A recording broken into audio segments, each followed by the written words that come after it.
Welcome back to Maui Mallard and Cold Shadow. Looks like we're going to be swimming with the fishes in level 6.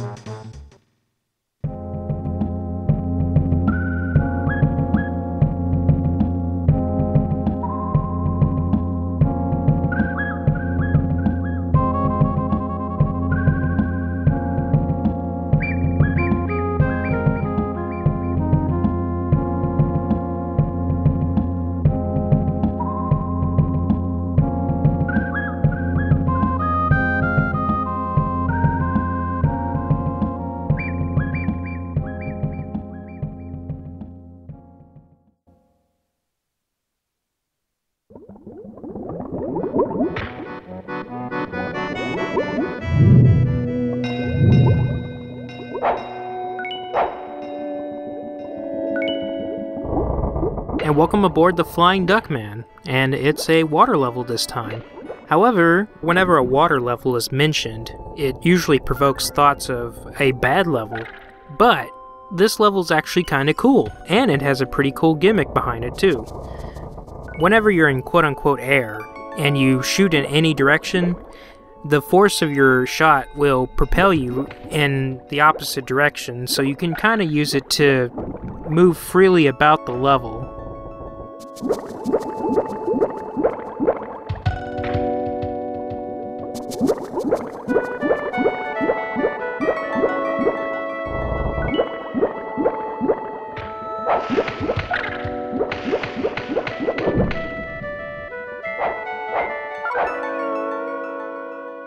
And here is one of the only puzzles in this level.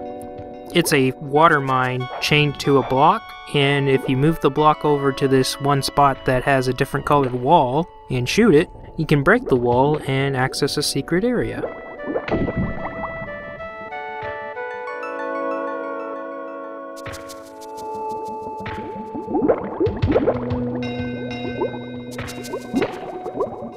And the only other part of this puzzle is the barrel, which you can push over to the other differently colored wall, and if you shoot it, bubbles will come out, and you can use that to launch yourself into the wall and break it.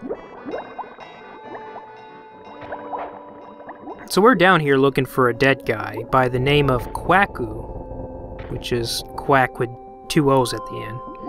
I don't know how to pronounce that properly. Who is the former chieftain of the Mudrakes, until the Flying Duckman came and kidnapped their beloved chieftain, which not too soon after which they ended up sinking to the bottom of the ocean, not too far from the island itself, along with Quacku aboard.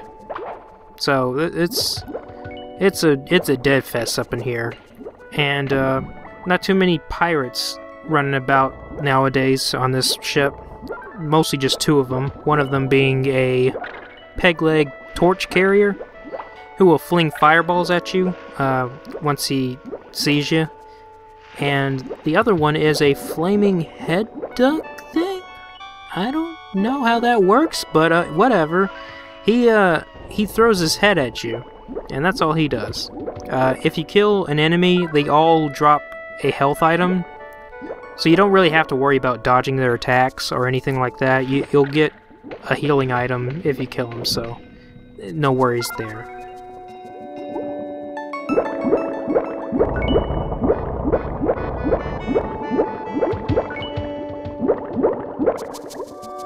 One thing I really like about this level is the atmosphere that it gives through the music, through the visuals in the background, and the sound effects that are a part of the music. It really gives off this feeling that life used to be here, that this ship used to be occupied by a bunch of pirates, but have long since died, and all that remains are either their skeletal remains or just random pieces of the ship just torn apart. And obviously the pirate ghosts that linger around here. So it's a really nice aesthetic, what I'm getting at here, and I really like this level and the music, which unfortunately in the Mega Drive version is completely different, and I mean that in a very bad way. even though it came first. But we'll get to that in that video. I don't want to talk about it now.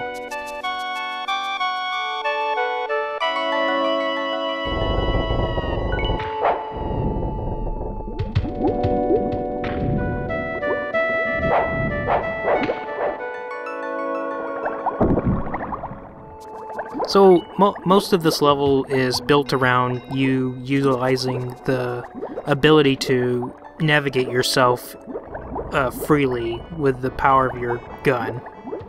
And moving about with the gun is not too bad because you have a really slow startup, as you might notice.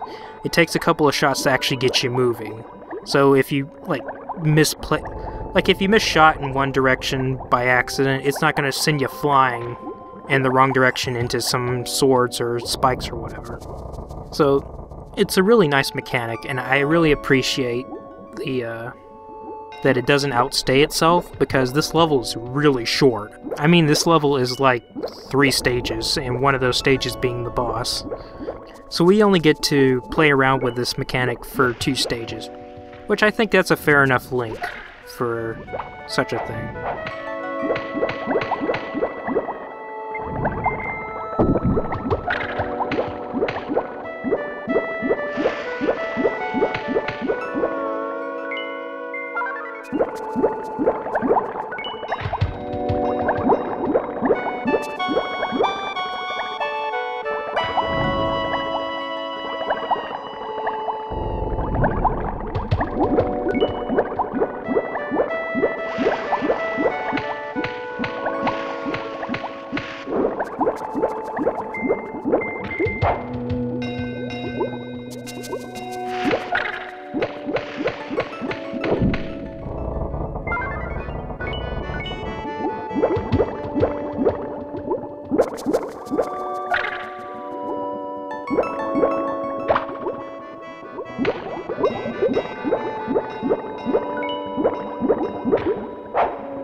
Now it's time for Stage 2, and Stage 2 is another moving wall of death level. From the left, you'll notice that the ship is falling apart, like, pretty quickly. And we need to navigate ourselves all the way to the end to not get ourselves killed. It's the same situation as the lava, so it goes really slow, and it gives you enough time to think on your feet.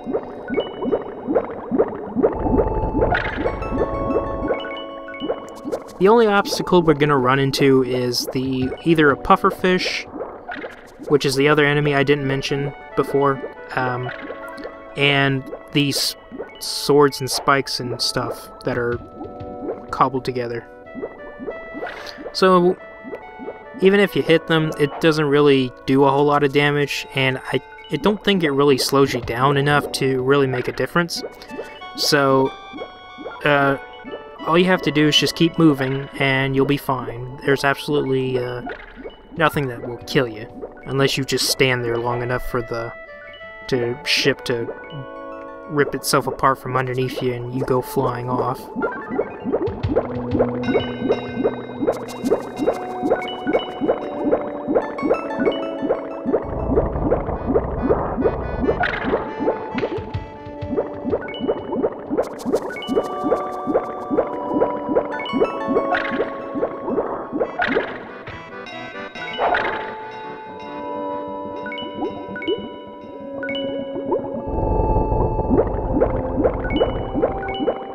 And that's the end of Stage 2. It was super short.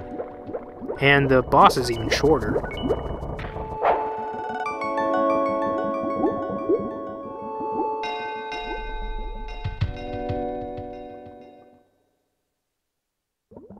And here we are at Stage 3. It's time to fight the head honcho, the Duckman himself. And he's a gigantic floating head with a fish hanging off his hat. The guy in the boat with us, I don't know who he is. He's just some guy that's in the boat.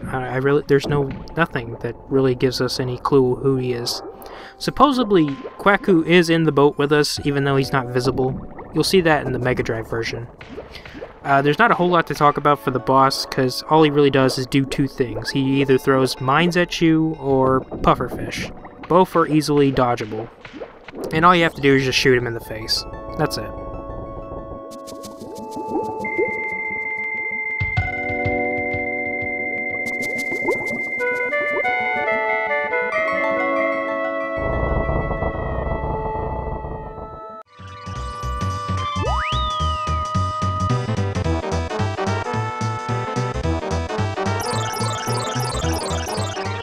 And that's the level. I hope you join me next time. See ya.